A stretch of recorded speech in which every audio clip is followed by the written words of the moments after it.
Hello guys, magandang umaga and welcome back po ulit sa aking YouTube channel. So ngayon guys ay dumating po ang aking order na bigas. So ang order ko po na bigas guys ay 6, 7, 8, 8 bigas po. 3 jasmine, tapos triple E, 3 din, tapos 2 buko pandan. So ito guys, nung nakaraan pa to, ito yung mga 10 kilong bigas, 10 sako na natira na lang. Ito ay reserve. So, yan. May bago na naman tayong bigas at makalat po ang aking tindahan. Yan po guys. Oh, wala na ako madaanan. Kasi, hindi pa ako nakapag-arrange. Tinatamad ang tindera. Grabe init dito sa tindahan. So, ayan po ang ating update ng ating tindahan ngayon. So, madami tayong bigas. So, yung bigas po natin guys ay wait lang.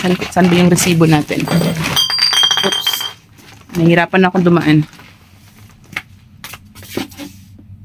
Where's our resibo? Ito pala yung ating resibo. Yung resibo natin ay, ayan, 9.5 po total ng ating bigas na bili. 3 triple E na tagwa 1,150 ang sako. Tapos 3 jasmine na tagwa 1,150 din po ang sako. Tapos 2 buko pandan lang guys na 1,3 ang sako. So yung buko pandan talaga ay man kasi yun yung imported na bigas. So at least ngayon guys na bumaba na yung ating mga bigas, 'di ba? So matutuwa ang ating mga customer dahil makakabili na sila ng murang bigas. So yun, masikip din ako makakadaan guys. Oh, ayan. So mamaya ayusin ko pa. Ilalagay ko na yung tagi-isang sako dito. Para meron na tayong bagong bigas na medyo mura. Tapos itong laman naman dito guys ay kukunin ko, lalagay ko na sa aming lagayan. Kasi konti lang naman na siya natira. So amin na lang yan para at least meron na tayong bagong bigas at medyo mura. So, mabilis lang po ang ating bigas guys. Mabilis lang naman siya maubos. So yung dating nakaraan na in-order ko dati na 10 sako na jasmine, yung nasa vlog ko nakaraan, wala na yun guys, ubos na. Meron lang ditong isa pala, may isa pala ditong natira, pero ano yun guys, tawag dito reserve na yun. Kaya lang ano, utang lang siya. Parang nag-advance siya ng 500 tapos kukunin niya yan. So reserve na yan. So wala na yun, ubos na yun. Tapos yung nakaraan din after nung 10 umorder din ako ng 4 na buko pandan nun guys. So, 'di ba? So, ubos na rin yung buko panda na yun. So, ito by bago na naman tayo. Tatanggalin ko lang yung mga laman. Lalagay ko sa lagayan ng bigasan namin para mapalitan na natin ng bago. So, kukunin ko lang aking lagayan. So, ito yung aming lagayan guys. So, lalagyan natin. So, yung 2 bigas dito na mayroon pang laman, tatanggalin ko na para yun na yun sa akin.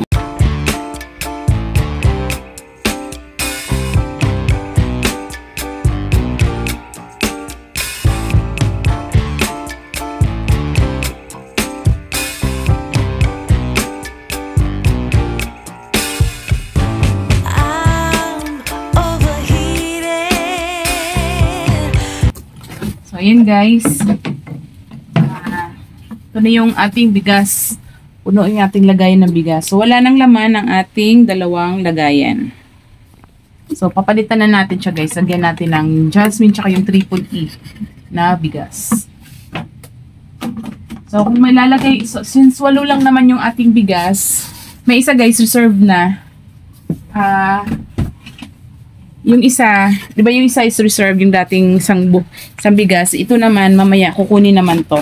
Ito ay yung may, ayan, mamaya kukunin na, nagbayad ng advance, 547, tapos balance niya 803. So, ang dagdag ko guys sa bigas ng pag-utang ay 200 pesos. So, ayan. So, ilalagay natin yung isang sako doon. So, ito isang sako, gigilid na natin kasi mamaya kukunin na to.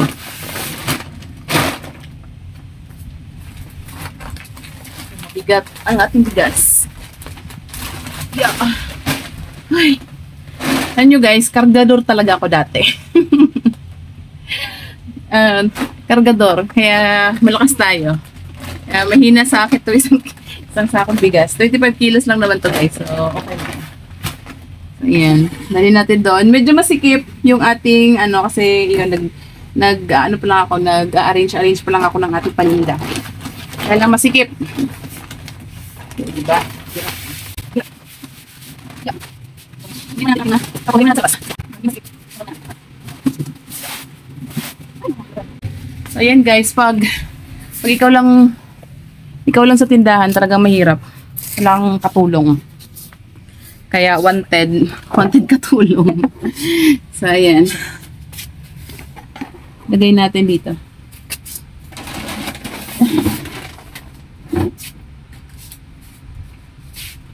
Pero pag nandito naman yung aking jusawa guys, siya naman yung mga naglalagay ng bigas. Yan, tulungan naman kami dito sa tindahan. So, tignan natin ang itsura ng jasmine rice. Yung bagong ani. Ito yung bagong delivery guys. So, ganda din naman ng bigas niya. Yan, oh. Maganda. Maputi. Tsaka, hindi lang siya lahat, buo. Meron ding parang durog. Pero okay naman. Maganda. Isang sako nito guys, ang bili ko, 1150. 1150 ang bili ko nito. Yeah. Lagay na natin, jasmine. So, papalitan natin yung, guys, yung, tawag dito, yung ating presyo kasi, ang bili ko lang naman ito ay 1150, papatong lang naman tayo ng 100, so 1250. 1250 divide. Wait lang, titingnan ko pa muna guys, kasi same sila nung price nung triple E. Titingnan ko kung saan yung mas maganda. So, yung mas maganda, medyo, taasan natin ng presyo. Tapos yung basta i-compare ko lang silang dalawa kung saan sa kanila.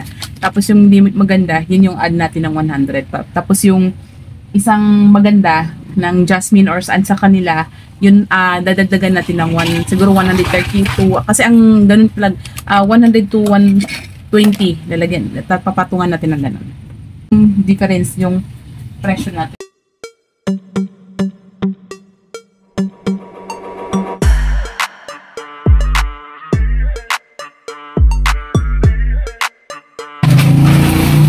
Natin na maabuti guys kasi sayang yung pating butil, 3-5 butil sayang. So pakpak ganun guys, kahit konting pag nahulog, pulot ko, sayang. Ayan, so ito yung ating jasmine rice. So medyo madilim, no? Ayan, ganda ng bigas. So, kuha muna tayo ng ng isa pang bigas.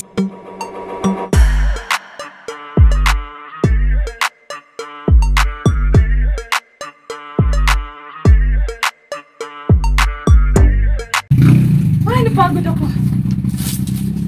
So, ito yung guys, yung kasama ng 10 sako, reserve po to.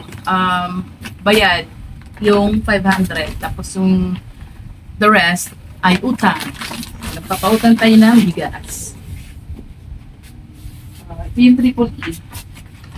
Ito yung natin doon. Yeah. Yeah.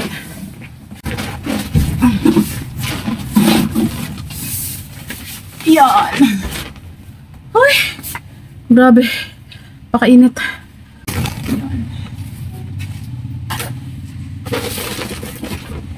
Uy, maganda rin.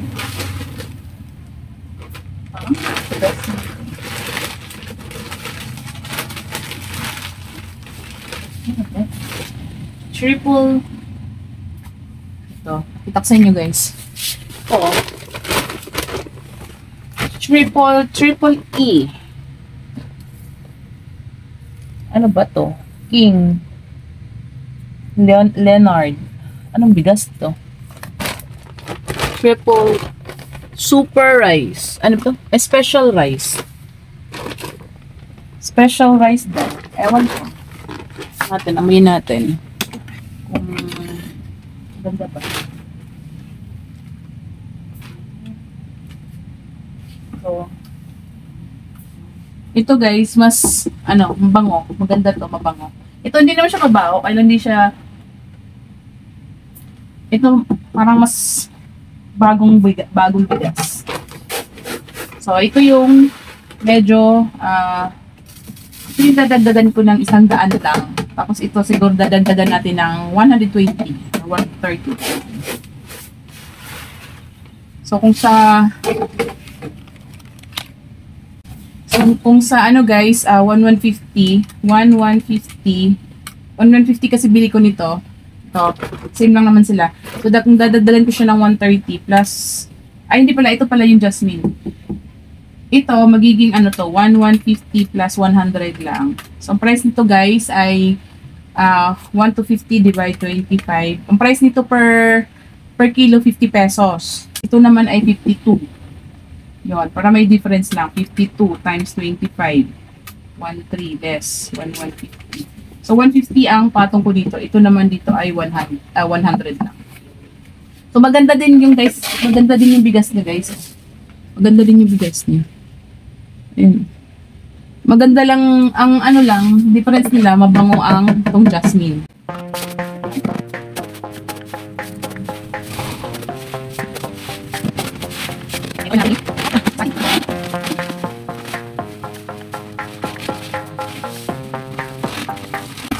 Pak. Baka may natira. So, ayan ang ating bigas. So, magaganda ang ating mga bigas, guys. Ayan. Ayan, oh. So, ito papalitan ko. Ilalagay ko ng triple E. Special rice. Yan. Tapos, ito naman, jasmine. So, ito ay 52 pesos per kilo.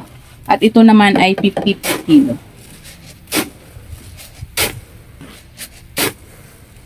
O, so, diba guys, ang laki na ng mga binaban ng ating mga bigas. O, paano na ngayon? Pababa na ng pababa ang ating mga bigas. Kaya, masaya na tayo. Masaya ng ating mga customer. Lalo din ang mga tindahan, mga tindera. Kasi, syempre, diba, nung nakaraan sobrang taas ng bigas, parang ang hirap din naman bumili ng bigas na sobrang mahal. Diba? Kasi isipin mo baka may bibili ba o wala. Kasi 'di ba sa palengke meron pa namang mabibili silang medyo mura kaya lang di nga lang din kagandahan. But anyway, ito na ang ating bigas. So kompleto na, tatlo pa rin. So masaya tayo. So it's bagong bigas guys kasi ang bili ko nito ay ang sako nito, yung bago kong bili, yung bagong biling bigas, ayun, ay 1.3. So kung papatungan natin ng 150, 1.3 plus 150. Kasi maganda talaga to guys, buko pandan. Talagang yung ano niya, yung you know, yung klase na bigas niya pakaganda talaga. Mga ano, yung buo at saka makintab yung butil. So, ang bili ko 1.3, so kahit lagyan natin ng 150, sa per retail po yun guys, per tawag dito, per kilo, divide 55, 58 pa din. Big nut. So yun guys, may bumili lang. So sobrang init, grabe, hawis ko. So, ang bigat, sakit sa kamay. Ang buko pandan natin guys ay same price pa din, 58 pesos. 58. Yan talaga guys, maganda na may bigas tayo kasi 'di ba lahat naman tayo ay ang tao talaga ay kumakain 3 times a day. So dapat talaga may bigas tayo. Medyo ano nga lang, medyo malaki nga lang ang puhunan pero malaking bagay pag meron tayong bigas kasi tawag dito, yung mga customer natin na naghahanap ng bigas, minsan may mga sako-sako na bumibili sa atin sako-sako at dito din umuutang. Basta pag utang guys, doon siguro hipitan nyo na lang kasi mahirap din kasi yung may umutang or kayo guys, yung tawag dito, piliin nyo lang kasi minsan yung mga may umuutang na matagal talaga magbayad. Yung sa akin naman yung mga matatagal na magbayad, di ko na talaga pinapaulit kasi mahirap maningil, nakakapagod. Malaki din ang puhunan, diba? Uutangin lang. Minsan wala pang advance na binibigay tapos buo yung bigas na inuutang. So, yun. O kahit sa mga baguhan guys, gusto niyo magkaroon ng tawag dito, ng bigas, pwede naman, kahit isang sako lang, diba? At least meron kayong bigas na may offer sa inyong mga customer na naghahanap. Tapos, napapansin nyo na dumadami na yung customer nyo, saka nyo dagdag. Ganun lang naman yun guys, diba? So, yun naman guys ang aking sinishare. Maraming salamat sa panonood. Paalam, bye-bye!